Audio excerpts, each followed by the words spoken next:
আসসালামু আলাইকুম। কেমন আছেন সবাই? আজকে আমাদের এখানে খুব সুন্দর রোদ উঠেছে। এখন তো উইন্টার, তাই লিভিং প্ল্যান্টসগুলোর আসলে সব পাতা ঝরে গেছে। এই হচ্ছে লিভিং প্ল্যান্টসের অবস্থা।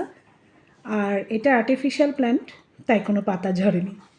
আজকের রোদটা এত সুন্দর, মনে হচ্ছে বাইরে যাই। -13 ডিগ্রি বাইরে। বারান্দায় গিয়ে যে একটু দাঁড়াবো এত সুন্দর রোদে, বারান্দার অবস্থাটা বরফে ঢেকে গেছে পুরো বারান্দা। তবুও রোদটা দেখে ভালো লাগছে। এত ঝরঝরে রোদ তো সাধারণত উঠে না।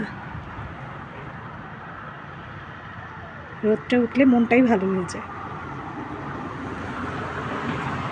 বাংলাদেশে কি অবস্থা আপনাদের?